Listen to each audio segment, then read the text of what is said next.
Okay, so today I'm going to be telling y'all a little bit about nurse burnout, which I think is very near and dear to all of our hearts. Alright, so what is nurse burnout? It is the state of emotional, mental, and physical exhaustion due to chronic overwork and excessive and prolonged stress. It's often difficult to recognize because it manifests as other mental health symptoms. The three key indicators are emotional exhaustion, depersonalization, and reduced personal accomplishment. So the statistics, a recent study over across the U.S. of 600 different nurses showed that 98% of them described their work as mentally and physically demanding. 63% reported burnout. 44% reported being worried that their tiredness will cause their patient care to suffer, and 41% considered changing hospitals in the past year. Another survey indicated that half of nurses were thinking about leaving the profession altogether. The number one reason was that they felt overworked, and the second was lack of job enjoyment. For nurses in high-risk areas like trauma and ER, ICU are at much higher risk of having burnout symptoms just because of the patient needs and dealing with the family members. So causes of burnout: challenging working conditions, which I think we can all attest to, less staff, more demands, long hours, and little appreciation. See, high stress environments, so like I was just saying, the ER, ICU, trauma areas are high stress environments. Sustained lack of job fulfillment and death on a regular basis. You're working in the ER, we do have to deal with death on a regular basis, so the emotional strain of seeing, dealing with a dead patient, and then also dealing with the grieving family members. So the warning signs of burnout, there are a bunch of different signs.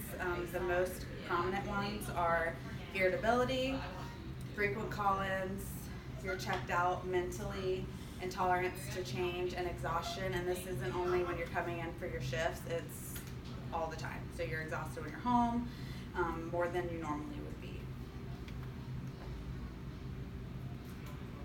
So battling burnout, there are four main areas of research that have shown to prevent burnout. The biggest thing is recognizing the symptoms and preventing them.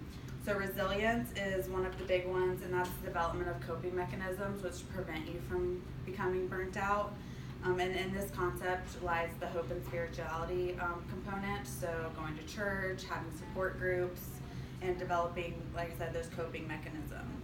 The next is self-care. So exercise has been shown to help with burnout symptoms.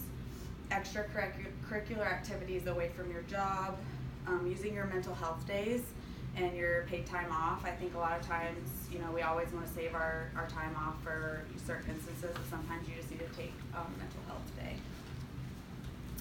Recognizing triggers is another big one, so it's important to acknowledge the feelings of burnout.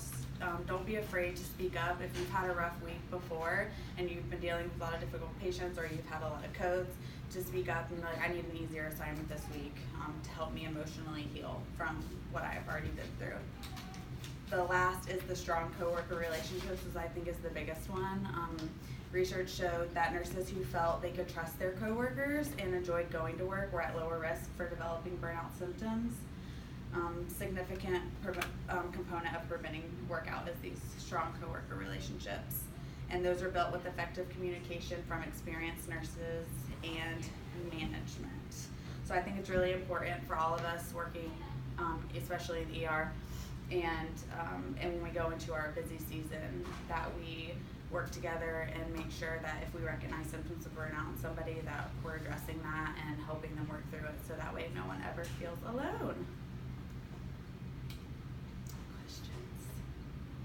No, we're good. Thank you for participating.